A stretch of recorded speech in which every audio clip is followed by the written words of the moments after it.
আকাশবাণী খবর পড়ছি চঞ্চল ভট্টাচার্য। প্রথমে বিশেষ বিশেষ খবর। জি7 শীর্ষ বৈঠকে যোগ দিতে প্রধানমন্ত্রী আজ ইটালির আপুলিয়ার উদ্দেশ্যে রওনা হবেন। নতুন দিল্লিতে গতকাল কুয়েতে অগ্নিকাণ্ডের ঘটনা নিয়ে এক উচ্চ পর্যায়ের বৈঠক করেন প্রধানমন্ত্রী। বিজেপি নেতা পেমা খান্ডু আজ অরুণাচল প্রদেশের মুখ্যমন্ত্রী হিসেবে শপথ নেবেন। ইসরায়েল জানিয়েছে দক্ষিণ লেবাননে তাদের বিমান বাহিনীর অভিযানে এক হিজবুল্লাহ নেতা প্রাণ হারিয়েছে। ভারত টি20 ক্রিকেট বিশ্বকাপের সুপার 8-এ পৌঁছেছে। আসছে বিস্তারিত খবরে। জি7 শীর্ষ বৈঠকে যোগ দিতে প্রধানমন্ত্রী নরেন্দ্র মোদী আজ ইটালির আপুলিয়ার উদ্দেশ্যে রওনা হবেন। 3 দিনের এই শীর্ষ বৈঠকের আজই সূচনা হবে। বিদেশ সচিব বিনয় কোয়াত্রা সাংবাদিকদের জানান, জি7 শীর্ষ বৈঠকে ভারত আমন্ত্রিত রাষ্ট্র হিসেবে যোগ দেবে। প্রধানমন্ত্রী আগামীকাল বৈঠকে অংশ নেবেন। এই নিয়ে টানা 5 বার তার জি7 বৈঠকে যোগদান। সচিব বলেন, তৃতীয়বারের জন্য ক্ষমতায় ফেরার পর প্রধানমন্ত্রীর এটি হবে প্রথম বিদেশ সফর। জি7 শীর্ষ বৈঠকে যোগ দেওয়ায় অন্যান্য রাষ্ট্রনেতাদের সঙ্গে ভারত এবং দক্ষিণী বিশ্বের বিভিন্ন বিষয় নিয়ে প্রধানমন্ত্রীর আলোচনা হবে। এক প্রশ্নের উত্তরে বিদেশ সচিব বলেন, সুইজারল্যান্ডে অনুষ্ঠিত ইউক্রেনের শান্তি বৈঠকেও ভারত যোগ দেবে। এই বৈঠকে 90টির বেশি রাষ্ট্রের যোগ দেওয়ার কথা রয়েছে। আগামীকালের জি7 এর অধিবেশনে কৃত্রিম মেধা, জ্বালানি, ভূমধ্যসাগরীয় অঞ্চল এবং আফ্রিকা নিয়ে আলোচনা হবে। শ্রী মোদী ইটালির প্রধানমন্ত্রী জর্জিয়া মেলোনির সঙ্গে সাক্ষাৎ করবেন। এর আগে দুই নেতা গত বছর আবুধাবিতে COP28 শীর্ষ সম্মেলনে মিলিত হন। প্রধানমন্ত্রী গতকাল নতুন দিল্লিতে কুয়েতে অগ্নিকাণ্ডের ঘটনা নিয়ে এক উচ্চ পর্যায়ের বৈঠক করেন। ওই অগ্নিকাণ্ডে বেশ কয়েকজন ভারতীয় প্রাণ হারিয়েছেন, অনেকে আহত।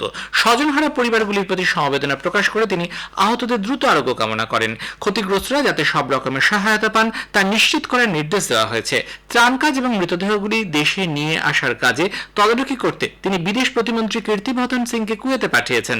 প্রধানমন্ত্রীর ত্রাণ তহবিল থেকে নিহতদের পরিবার পিছু এককালীন 2 লক্ষ টাকা আর্থিক সহায়তা দেওয়া হবে। বৈঠকে বিদেশমন্ত্রী এস জয়শঙ্কর, বিদেশ প্রতিমন্ত্রী, প্রধানমন্ত্রীর প্রধান সচিব প্রমোদ কুমার মিশ্র, বিদেশ সচিব বিনয় কোয়াত্রা, জাতীয় নিরাপত্তা উপদেষ্টা অজিত ডোভাল উপস্থিত ছিলেন। আগেই জানানো হয়েছে, কুয়েতের মানগাফ শহরে একটি শ্রমিক আবাসনে গতকাল এক বিধ্বংসী অগ্নিকাণ্ডে 49 জন প্রাণ হারিয়েছেন, আহত বহু। জানা গেছে, রান্নাঘরে লাগা আগুন দ্রুত 6 তলা ওই বাড়িটিকে গ্রাস করে নেয়। মৃতদের মধ্যে বেশ কয়েকজন ভারতীয় রয়েছেন। এদের মধ্যে 5 জন কেরালার বাসিন্দা। আবাসনটিতে 195 জনের মতো শ্রমিক বসবাস করতেন, যারা অধিকাংশই কেরালা ও তামিলনাড়ুর। মালায়ালি ব্যবসায়ী কেজি আব্রাহামের একটি সংস্থা এনবিটিসিতে তারা কাজ করতেন। প্রধানমন্ত্রী জানান, কুয়েতে ভারতীয় দূতাবাস পরিস্থিতির দিকে নজর রেখে চলেছে এবং সে দেশের প্রশাসনের সঙ্গে একযোগে কাজ করেছে। কুয়েতে ভারতীয় দূতাবাস যে কোনো রকমের তথ্যের জন্য একটি হেল্পলাইন চালু করেছে। এর নাম্বার হল 965665052446। ফোন, হোয়াটসঅ্যাপ কিংবা SMS এর মাধ্যমে ওই নম্বরে যোগাযোগ করা যাবে। সেদেশে ভারতীয় রাষ্ট্রদূত আদর্শ সোয়াইকা বিভিন্ন হাসপাতালে ঘুরে আহতদের চিকিৎসার ব্যাপারে খোঁজখবর নেন। তিনি দুর্ঘটনাস্থল পরিদর্শন করেন। ভারত লাগাতার কুয়েতের প্রশাসনের সঙ্গে নিবিড় যোগাযোগ রেখে চলেছে। সব রকমের সাহায্যের আশ্বাস দেওয়া হয়েছে। এদিকে এই অগ্নিকাণ্ডের প্রেক্ষিতে পশ্চিমবঙ্গ সরকার কর্মসূত্রে সেখানে থাকা বাংলার পরিযায়ী শ্রমিকদের খোঁজ খবর নেওয়ার কাজ শুরু করেছে। ইতিমধ্যেই মুখ্য সচিব ভগবতী প্রসাদ গোপালিকাকে দিল্লিতে রেসিডেন্ট কমিশনারের মাধ্যমে বিদেশ মন্ত্রকের সঙ্গে নিয়মিত যোগাযোগ রাখতে বলা হয়েছে। তামিলনাড়ু সরকারের পক্ষ থেকেও খোলা হয়েছে বিশেষ হেল্পলাইন। বিজেপি নেতা পেমা খান্ডু আজ অরুণাচল প্রদেশের মুখ্যমন্ত্রী হিসেবে শপথ নেবেন।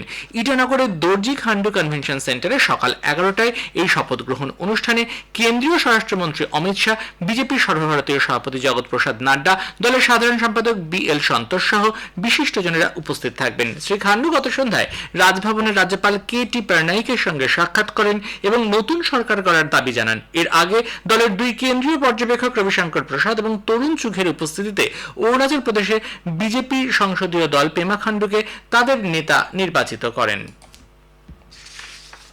ত্রিপুরার কৃষিমন্ত্রী রতন লাল নাথ জানিয়েছেন, আজ থেকে ওমানে জৈব পদ্ধতিতে চাষ করা 5 মেট্রিক টন আনারস রপ্তানি করা হবে।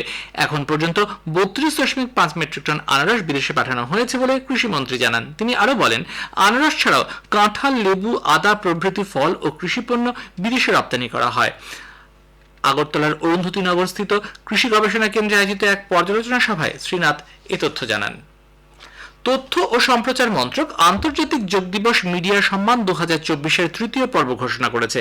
মন্ত্রক 2019 সালের জুন মাসে প্রথম আন্তর্জাতিক যোগ দিবস মিডিয়া সম্মান প্রদান করে। দেশ বিদেশে যোগের বার্তা পৌঁছে দিতে যেসব সংবাদ মাধ্যম ইতিবাচক ভূমিকা পালন করে তাদের উদ্যোগকে এই পুরস্কারের মাধ্যমে স্বীকৃতি দেওয়া হয়। ইংরেজি এবং 22টি ভারতীয় ভাষায় প্রকাশিত মুদ্রণ, টেলিভিশন এবং বেতার কেন্দ্রগুলিকে আলাদা আলাদাভাবে 11টি করে অর্থাৎ মোট 33টি আন্তর্জাতিক যোগ দিবস মিডিয়া সম্মান প্রদান করা হবে। একটি স্বাধীন বিচারক মণ্ডলী মুদ্রণ, বেতার এবং টেলিভিশন কেন্দ্রগুলির কাজের ধারা বিবেচনা করে এই সম্মান প্রদানের সুপারিশ করে থাকে। পুরস্কার হিসেবে একটি পদক বা ট্রফি এবং শংসাপত্র দেওয়া হয়। তথ্য ও সম্প্রচার মন্ত্রকের নিবন্ধীকৃত সংবাদ মাধ্যমগুলিকেই পুরস্কারের জন্য বিবেচিত করা হয়। সংবাদ মাধ্যমগুলিতে 12 জুন থেকে 25 জুন পর্যন্ত সময়কালে প্রকাশিত বা প্রচারিত নিবন্ধ অথবা অনুষ্ঠান বিবেচনা করে পুরস্কার দেওয়া হবে।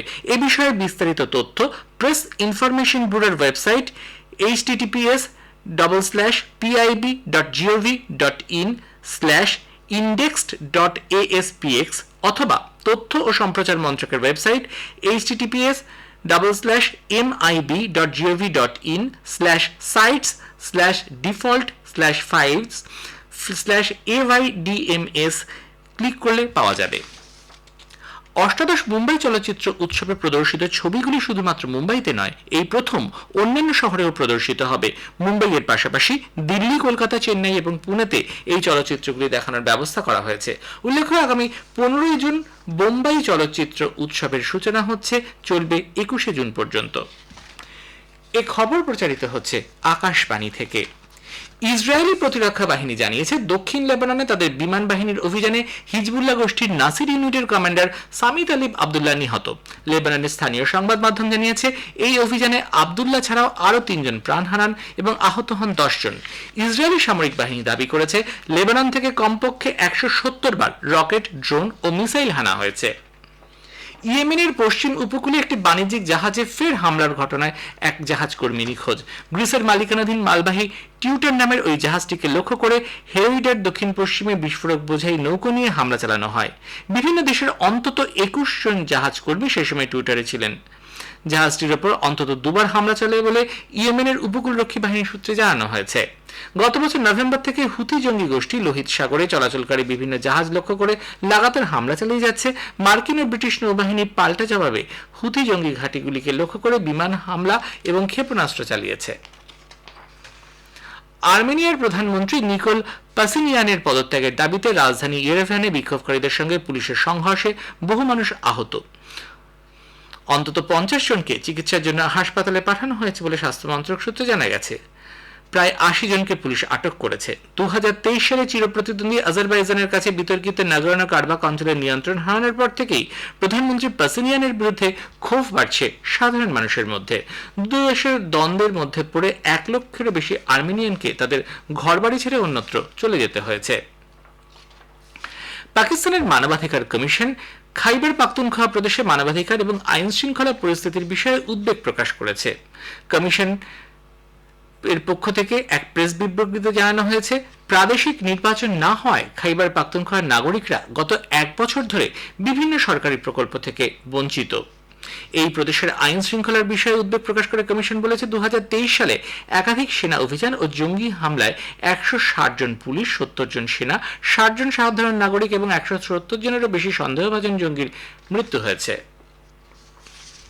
ভারতের শিল্পোৎপাদনের সূচক গত বছর এপ্রিল মাসের তুলনায় এবছর এপ্রিলে 5% বৃদ্ধি পেয়েছে। গত বছর এই সূচক ছিল 4.6%। ভারতীয় আবহাওয়া দপ্তর জানিয়েছে আগামী 3 থেকে 4 দিন উত্তরপ্রদেশ, বিহার, ঝাড়খণ্ড এবং গাঙ্গেয় পশ্চিমবঙ্গে তীব্র তাপপ্রবাহের সম্ভাবনা রয়েছে। এছাড়াও এই সময়কালে উত্তরাখণ্ড, পাঞ্জাব, হরিয়ানা, চণ্ডীগড়, দিল্লি, মধ্যপ্রদেশ, রাজস্থান, হিমাচল প্রদেশ, ওড়িশা এবং জম্মুর কোনো কোনো অঞ্চলে তাপপ্রবাহের সম্ভাবনা। তবে আগামী 2-3 দিন দক্ষিণ পশ্চিম মৌসুমী বায়ু ওড়িশা উপকূলবর্তী অন্ধ্রপ্রদেশ এবং বঙ্গোপসাগরের উত্তর পশ্চিমাংশে আরো অগ্রসর হবে। আর এবার টি-20 ক্রিকেট বিশ্বকাপের খবর।